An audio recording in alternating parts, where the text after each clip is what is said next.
نفسك تطلع رحلة صيد تمتعك، تمارس فيها هوايتك وتجيب فيها أحلى سمك. بس عايز أقول لك عشان الرحلة دي تبقى ناجحة لازم يبقى معاك الشنطة دي. الشنطة دي فيها إيه؟ كمل معايا الفيديو للآخر عشان تعرف.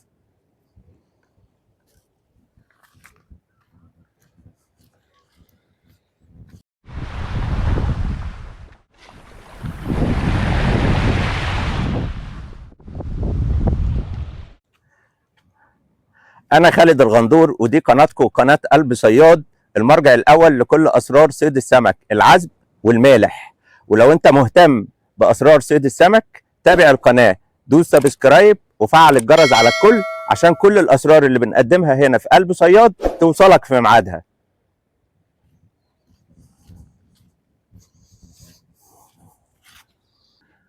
كلنا نفسنا نطلع رحلة صيد نتبسط فيها، نستمتع ونمارس هوايتنا ونجيب فيها أحلى سمك. لما بنيجي نطلع الرحلة بنفكر هنجيب ايه ونشتري ايه ونستعد ازاي. بنجيب السنون، بنجيب المكن، بنجيب السنانير، حتى الاكل بنفكر فيه هناكل ايه وهنجيب ايه.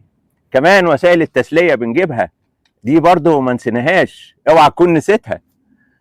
الله، انت عملت ده كله بس نسيت اهم حاجة. الحاجة دي لا قدر الله ممكن تخلي رحلتك مش لذيذة، ممكن تقابل فيها مواقف صعبة لمجرد ان انت نسيت الحاجة دي اللي هنتكلم عليها النهاردة. لما بكلمكم عن رحلات الصيد وبنتكلم على التكنيك بتاع الصيد وانواع الصيد وانواع السمك، كل دي حاجات مهمة، بس كل دي اهميتها ما تجيش حاجة جنب امنك وسلامتك. امنك وسلامتك اثناء رحلة الصيد دي اهم حاجة، تروح بالسلامة وترجع بالسلامة. طيب هتعمل ايه عشان تخلي الرحلة دي تمر بسلام؟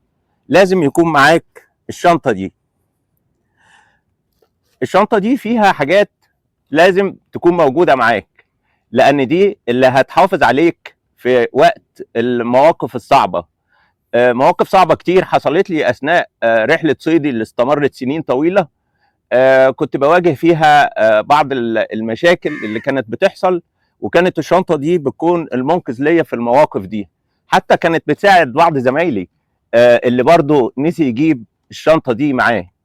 ما تيجوا نشوف الشنطة دي فيها ايه ونشوف مدى اهميتها لواحد طالع رحلة تخييم اكتر من يومين 3 في الصحراء، مفيش حد جنبه. لو حصل اي موقف صعب لا قدر الله، ربنا يحفظكم جميعا ويحفظنا جميعا، وما تمروش باي مواقف من دي. بس انا مريت بيها، يعني نتيجة ان الواحد موجود في اماكن فيها صخور، فيها ميه، فيها سنون عماله تخش في ايدينا، حاجات كتير لا قدر الله الواحد حصل له اي اصابه. فلازم يكون موجود معاه شنطه الاسعافات الاوليه المهمه جدا ليك اثناء الرحله بتاعتك، سواء كانت رحله صيد هتقضي يوم واحد او هتقعد رحله تخييم وهتقعد اكتر من يوم. طبعا الحاجات اللي جوه الشنطه دي مش مهم عندي الاسماء والماركات او اسم الدواء ده او اسم الحاجه دي، انا المهم عندي الفعاليه بتاعتها. فانت لازم توفر الفعاليه دي في الحاجه اللي انت بتشتريها. تيجوا نشوف مع بعض فيها ايه.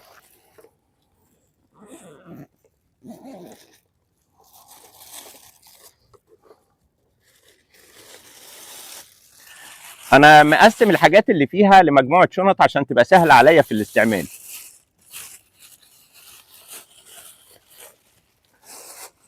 طبعا كلنا بنجيب مناديل كلينكس، بتبقى موجوده في العربيه، موجوده في شنطه الصيد، بس يستحسن يكون معاك واحده تانية موجوده في الشنطه دي. ودي كلها المناديل المبلله زي ما بنقول او المعقمه اللي هي بنستعملها للاطفال والحاجات دي. دي بتكون احسن من المعطره، انا مش عايزينها معطره، احنا عايزينها معقمه. فدي بنجيبها من الصيدليه او من احد السوبر ماركتات، ودول مع بعض في شنطه واحده. دول هتبقى محتاجهم كتير جدا في رحله التخييم. طبعا انت عارف هتبقى عامل ايه، وهتبقى الزنقه عامله ازاي، وهتبقى مفيش ميه ساعات، فدول اللي هيبقوا منقذين ليك في الموقف ده. طبعا انتوا عارفين مش عايزين نوضح اكتر من كده.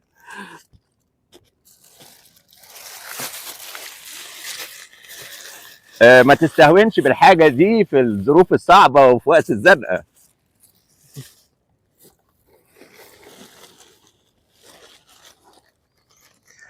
هنشوف مع بعض الشنطه دي فيها ايه من جوه.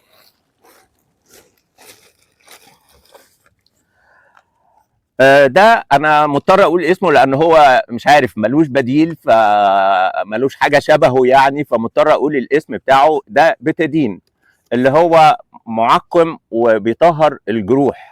لا قدر الله في حاله اي اصابه ماسكين سكينه وبنعمل الطعم بنسنجفه زي ما بنقول، بنعمل اكل، لا قدر الله في اي اصابه، جرح، فبنحتاج نطهره. فالبتادين ده حاجه مهمه لازم تكون موجوده معاك في الشنطه دي. معلش هتسمحوا لي احط الحاجه بقى على الارض علشان مفيش ترابيزه.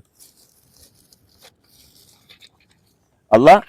واحد صاحبي بيقول لي انا مصدع يا خالد، معكش برشام للصداع؟ ايوه، قلت له ايوه معايا برشام للصداع. احيانا احنا ما بنكونش نايمين كويسين وعايزين نستغل كل الوقت بتاع الصيد، المده اللي احنا قاعدينها عايزين نستغل كل دقيقه فيها، فما بننامش. اول حاجه بتحصل لنا هي الصداع. طبعا الادويه دي كلها ما بنصحش باستعمالها دوريا، ولكن دي لحظات اللي انت محتاجها وانت مسافر، يعني عايز تكمل رحلتك من غير صداع واريافه يعني. فبرشام الصداع لازم يكون موجود معاك.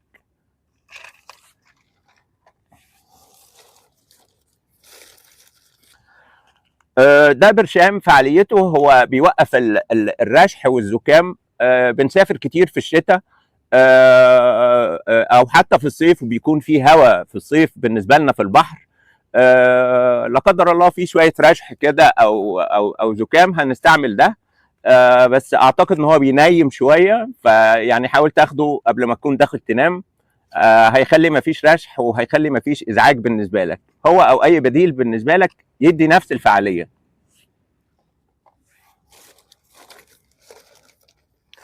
الله. واحد صاحبي تاني بيقول لي يا خالد انا جسمي مكسر وعايز حاجه مسكنه كده. فطبعا لازم يكون معاك برشام مسكن للالام وخافض للحراره. هو دايما مسكن الالام بيكون خافض للحراره، ده لازم يكون موجود معاك.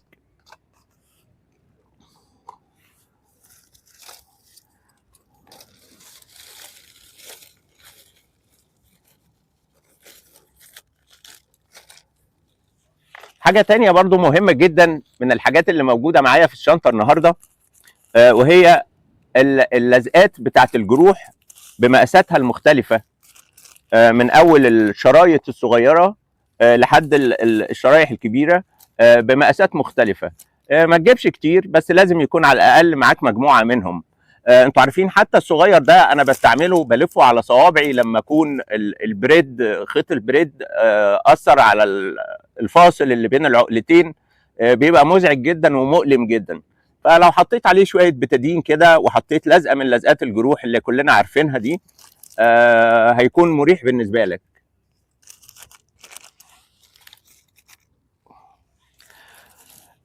دي مجموعه من الجوانتي اللي بيتلبس، اللي هو المطاطي او البلاستيك، عشان لو انت بتطهر جرح او حاجه، يستحسن يكون موجود معانا برضو مجموعه منه، او بتساعد زميلك بتعمل له نفس القصه يعني. طبعا الشاش الطبي ده مهم جدا يكون موجود معاك. شاش طبي.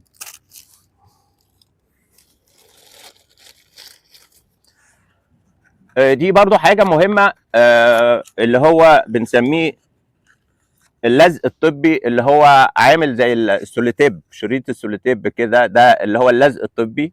يكون معاك بكرة، هو في منه مقاسات 2.5 سنتي، 5 سنتي، 3. حاول تجيب حاجة وسط ويكون معاك بكرة موجودة برضو احتياطي.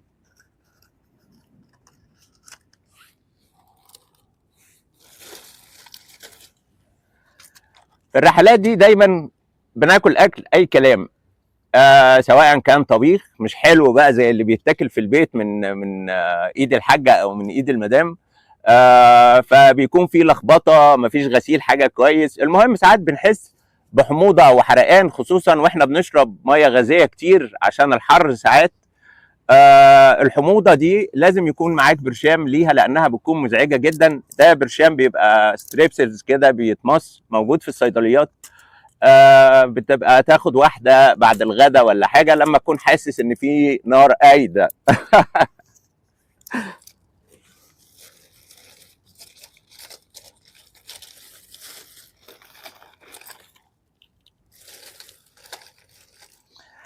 في عندنا مجموعه من المراهم، هنشوف كده احنا محتاجين منها ايه. احنا محتاجين مرهم للحروق، مرهم او كريم للحروق.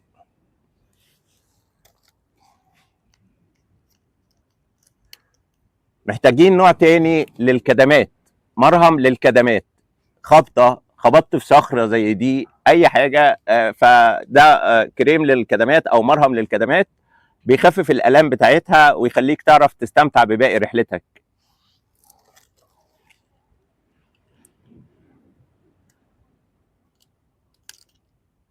في عندنا ده، هو انا تانيه هو قصير بس فظيع، ده طبعا مرهم للتسلخات.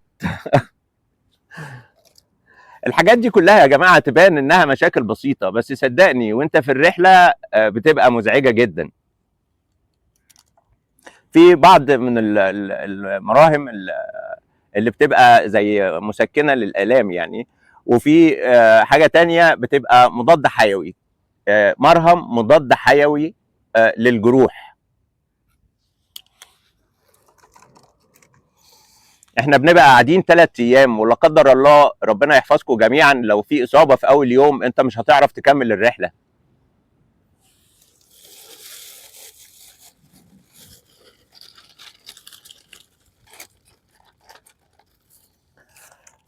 لازم يكون معاك اكتر من سرنجه بتاعه الحقنه، 2 او حاجه.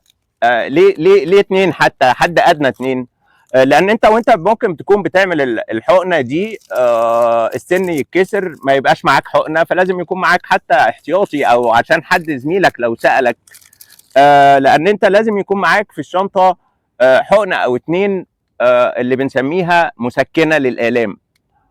فيها ماركات كتير او اسماء كتير او انواع كتير، مش مهم. المهم ان انت بتقول للصيدلي انا عايز حقنه مسكنه للالام، وبتجيب حقنتين او حاجه، وبتجيب معاهم سرنجتين.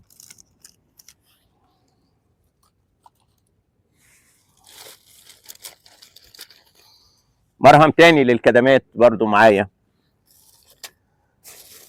نشوف ايه تاني جوه الشنطه.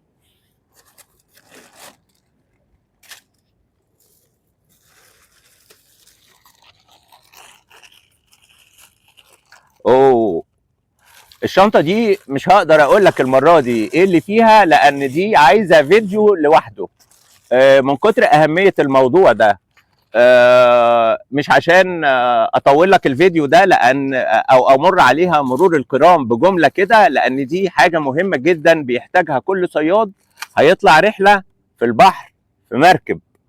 طبعا حذروا ايه هي او هي عن موضوع ايه، واكتبوا لي في التعليقات توقعاتكم، وان شاء الله الفيديو اللي جاي عنها هتكلم عن الشنطه دي وهقول فيها ايه. طبعا لازم يكون معانا قطن طبي، قطن. مش لازم اجيب كيس كبير، اجيب حاجه صغيره، لكن القطن ضروري جدا.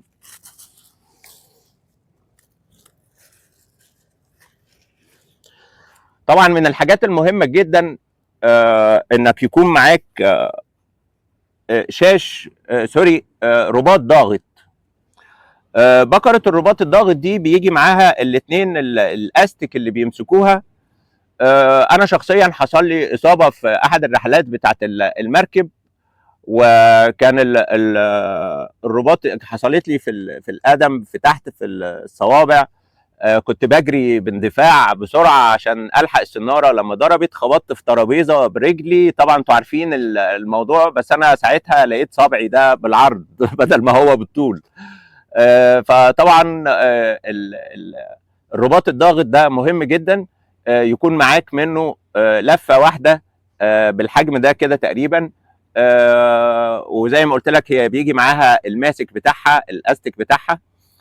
فده هي مهم جدا يكون معاك يا جماعه الحاجات دي.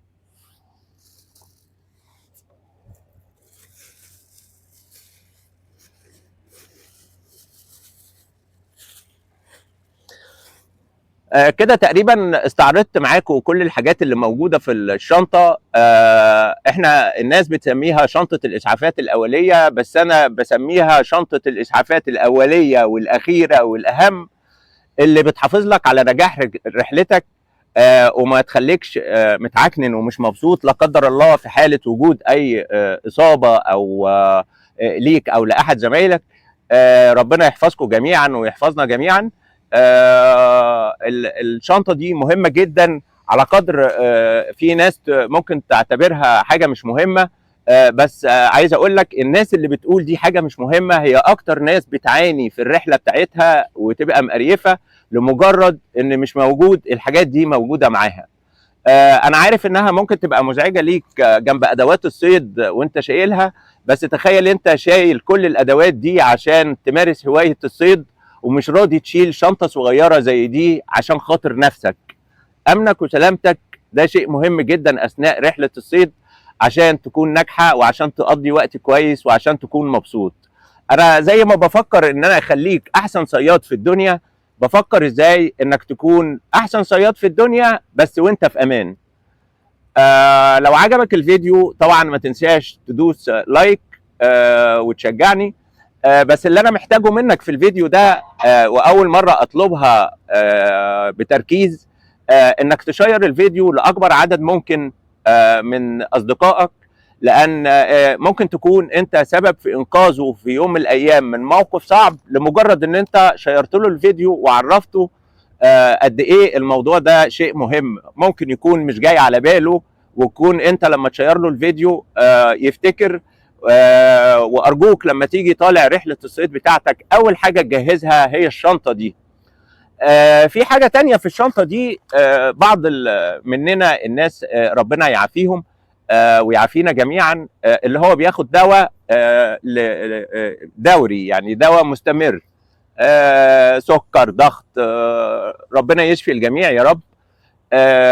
عايز اقول لكم ان انا في احد الرحلات مره في المركب، كان في رحله طالعه من على المارينا قبلينا، وشخص نسي شنطه الادويه بتاعته على الكرسي. كلمونا في التليفون، احنا كنا طالعين بعدهم بساعتين. خدنا الشنطه معانا، بس طبعا خلال الساعتين دول هو بقى في البحر في الشرق واحنا بقينا في الغرب. اضطرينا نمشي في البحر وناخد من وقت رحلتنا 4 ساعات عشان نقابلهم في مكان معين ونديهم شنطة الأدوية اللي نسيها، لأنه كان من غير شنطة الأدوية دي مش بس هيبقى متعكنن في الرحلة، لا ده كان هيبقى متعرض لخطر كبير جدا. فالأدوية الأساسية اللي انت بتاخدها لازم تكون موجودة. أول حاجة تحضرها أرجوك قبل أدوات الصيد، والحاجات اللوازم دي اللي هي بنسميها الإسعافات الأولية لازم تكون مجهزها، وبعدين ابتدي جاهز بقى في حاجة الصيد. ولو انت بتسافر بالعربية، شنطة الأدوية نزلها على طول فورا عشان ما تنساهاش برضو في البيت. أنا قد إيه الموضوع ده كان شاغلني، علشان أنا شخصيا بعمله باستمرار من سنين طويلة، وكان منقذ ليا في مواقف صعبة كتير. فأرجوكم زي ما بتعملوا لايك للفيديو وبتشجعوني، برضو شيروا الفيديو لكل أصدقائكم. اي تعليق انا منتظره منكم في التعليقات. لو انت بتاخد معاك نوع دواء معين او حاجه معينه تخليك في امان طول رحلتك، يا ريت تكتب لي في التعليقات. جايز اكون انا ما اعرفهاش، لان انا عارف زي ما انا بخاف عليك انت كمان بتخاف عليا، وكلنا في هوايتنا الجميله دي بنخاف على بعض. فارجوكم اكتبوا لنا في التعليقات لو في حاجه مميزه انت بتعملها عشان تخليك في امان في رحلتك. في قائمة تشغيل كاملة في القناة بتتكلم عن الأمان بتاعك أثناء رحلتك، وهتلاقوا فيها فيديو مهم كان نازل، كان بيتكلم على إزاي تقضي رحلتك من غير إزعاج الناموس عن طريق تركيبة من الزيوت الطبيعية. والتركيبة دي علمية مظبوطة، مش مجرد واحد عطار كان عاملها. ف دي انت بتعملها بنفسك. هسيب لكم اللينك بتاعها، هيظهر دلوقتي في علامه الاي، وهتلاقوها موجوده في القناه. ازاي تحمي نفسك من قرص الناموس. حتى في بعض الاصدقاء اخذوا الموضوع وبداوا يعملوا عنه فيديوهات برضو وكده، وده مش هاممني، هو مش سر حربي خاص بيا يعني. بالعكس انا مبسوط جدا لما كل واحد يحاول يستهدف الاخرين بحاجه تفيدهم. بالعكس انا بشجع حاجه زي دي، انا مش انا اللي اخترعتها يعني عشان تكون ليا سابقه الخبره بتاعتها يعني او كده. انا طول رحله صيدي السنين الطويله دي اتعلمت كتير من ناس كتير جدا. كل اللي انا بقوله لكم انا مش انا اللي ابتكرته، انا في جزء منه من خبرتي، وفي جزء انا اتعلمته من الناس، وفي جزء اتعلمته بالاطلاع، وفي جزء كبير منه توفيق من عند ربنا.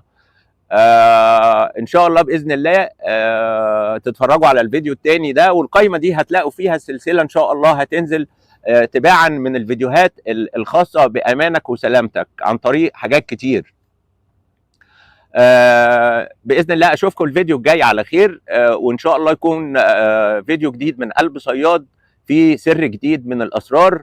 وزي ما قلت لك لو انت لسه ما اشتركتش في القناه لحد دلوقتي ومهتم باسرار الصيد سواء العذب والمالح، دوس سبسكرايب واشترك، وفعل الجرس على الكل عشان يوصلك اشعار بكل فيديوهاتنا الجديده اول ما تنزل ان شاء الله. الى اللقاء واشوفكم في فيديو جديد باذن الله. الى اللقاء.